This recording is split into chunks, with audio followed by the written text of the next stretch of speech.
নমস্কার বন্ধুরা, তোমাদের সবাইকে স্বাগত জানাই আমাদের ইউটিউব চ্যানেলে। আজকে আলোচনা করব আইসিডিএস এর নতুন নিয়োগ নিয়ে।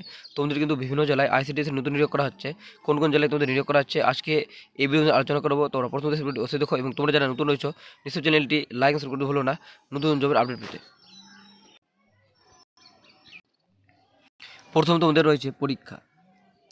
তোমাদের সকল আবশ্যিক শর্ত পূরণের সাপেক্ষে যোগ্য প্রার্থী তথা আবেদনকারীদের পরীক্ষার মাধ্যমে নির্বাচন করা হবে।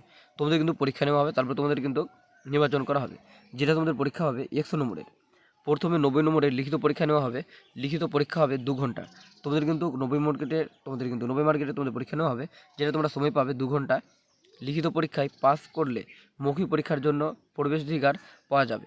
মৌখিক পরীক্ষায় 10 নম্বরের তোমাদের কিন্তু ইন্টারভিউ হবে, যেটা তোমাদের হবে 10 নম্বরের।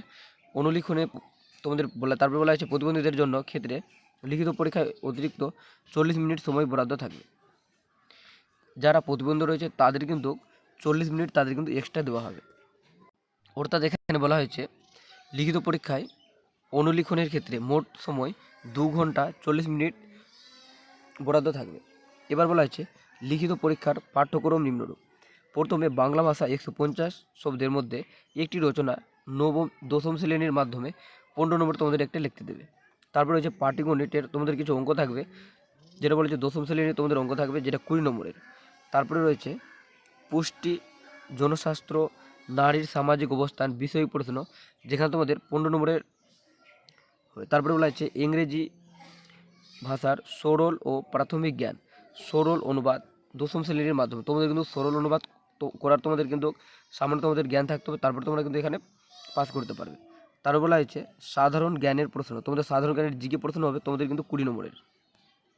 এবার তোমাদের প্রশ্ন কিন্তু ইংরেজি ব্যতীত বাকি সকল প্রশ্ন বাংলায়। তোমাদের শুধু ইংরেজি যে তোমাদের প্রশ্ন থাকবে সেটা তোমাদের যে 20 নম্বরের সেটা কিন্তু তোমাদের ইংরেজিতে থাকবে না। আর যে তোমাদের 90 মার্কেটের তোমাদের কিন্তু যে 70 নম্বরের যে পরীক্ষা হবে সেটাতে তোমাদের কিন্তু শুধু বাংলায় তোমাদের কিন্তু প্রশ্ন থাকবে।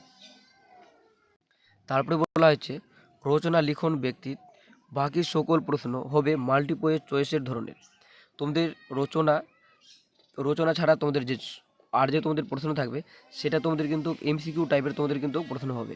লিখিত পরীক্ষায় উপযুক্ত তোমাদের খোদাগে রচনা লিখতে হবে তোমাদের। তারপর বলা হচ্ছে খোদাগের পাটিগণিত দশম শ্রেণীর মানের, পুষ্টিবিজ্ঞান, জনশাস্ত্র ও নারীর সামাজিক অবস্থান বিষয় প্রশ্ন তোমাদের ইংরেজি ভাষার সরল এবং প্রাথমিক জ্ঞান, সরল অনুবাদ দশম শ্রেণীর মানের। তোমাদের এগুলো কিন্তু তোমাদের এই 5টি তোমাদের জ্ঞানের প্রশ্ন তোমাদের কিছু 5টি ক্ষেত্রে সর্বমোট তোমাদের 30 নম্বর না পেলে কোনো প্রার্থীকে মৌখিক পরীক্ষায় জন্য বিবেচন করা হবে না। তোমাদের এখানে বলা হয়েছে তোমাদের যে 90 মার্কেটে তোমাদের যে এক্সাম নেওয়া হবে সেখানে তোমাদের 30 মার্কস তোমরা পাবে। তারপর তোমাদের কিন্তু ইন্টারভিউর জন্য তোমাদের ডাকা হবে। তোমরা যদি 30 মার্কস না পাও তাহলে তোমাদের কিন্তু ইন্টারভিউর জন্য তোমাদের কিন্তু ডাকা হবে না। এবার রয়েছে তোমাদের কর্মক্ষেত্র, তোমাদের কোথায় কাজ করতে হবে। তোমাদের এখানে বলা হয়েছে তোমাদের গ্রাম পঞ্চায়েতের যে কোনো অঙ্গনওয়াড়ি কেন্দ্রে তোমাদের কিন্তু কাজ করতে হবে। যেখানে তোমাদের রিক্রুটমেন্টটি বের হবে সেখানের যে তোমাদের গ্রাম পঞ্চায়েত রয়েছে সেখানে তোমাদের কিন্তু সেই পোস্টে তোমাদের কাজ দেওয়া হবে। তারপরে রয়েছে প্রশিক্ষণ। সমস্ত প্রশিক্ষণ বাধ্যতামূলক এবং পশ্চিমবঙ্গের যে কোনো স্থানে প্রশিক্ষণ হতে পারে। প্রশিক্ষণ নিতে অস্বীকার করলে বা প্রশিক্ষণের সময় ন্যূনতম যোগ্য মান অর্জন না করলে তার নিয়োগ বাতিল হবে। তোমাদের যে প্রশিক্ষণ দেওয়া হবে সেখানে তোমরা যদি প্রশিক্ষণ নিতে অস্বীকার করো বা তোমরা জিতে না চাও বা তোমরা সেখানে গিয়ে যদি তোমাদের যোগ্যতা অর্জন মানে তোমরা যদি না পারো যেগুলো তোমাদের কাজ করাবে সেগুলো কাজ করে যদি না পারো তাহলে তোমাদের কিন্তু সেখান থেকে তোমাদের কিন্তু বাতিল করে দেওয়া হবে। তারপরে এটা রয়েছে তোমাদের আবেদন শুরু হয়েছে তোমাদের 17 তারিখ 1/2024 আর তোমাদের এটি আবেদন তারিখ শেষ তারিখ রয়েছে 10/2/2024।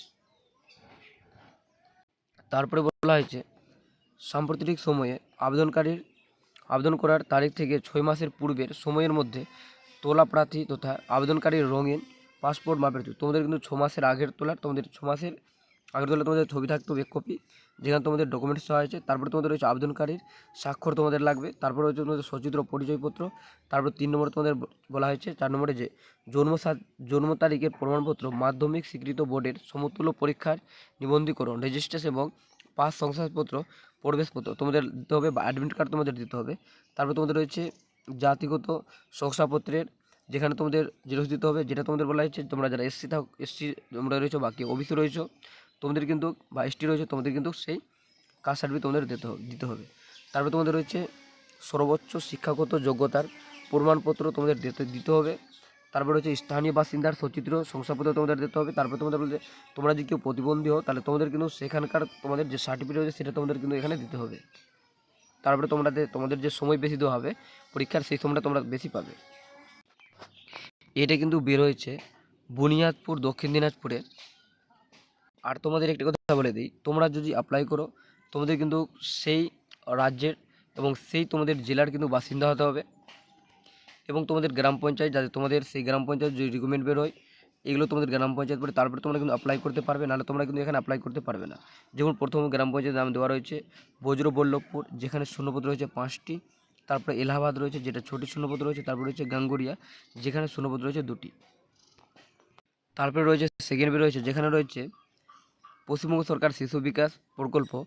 তোমাদের এখানে বের করা হয়েছে যে মানবাজার যেটা রয়েছে সুসংগত শিশু বিকাশ কেন্দ্র প্রকল্প পুরুলিয়া জেলায় বের হয়েছে, যেখানে বলা হয়েছে মোট শূন্যপদ কিন্তু রয়েছে 44টি, অসংরক্ষিত রয়েছে 30টি, এবং তপশিলি জাতি রয়েছে 11টি, এবং তপশিলি উপজাতি রয়েছে 3টি।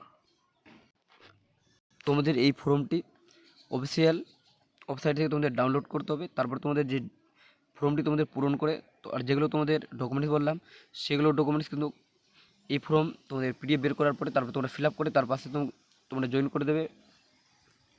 আর যে পঞ্চায়েতের তোমাদের রিকমেন্ড বের হয়েছে সেই পঞ্চায়েতে গিয়ে তোমাদের কিন্তু, বা তোমাদের বিডিও অফিসে তোমরা কিন্তু এই ফর্মটি তোমরা জমা দিয়ে আসবে।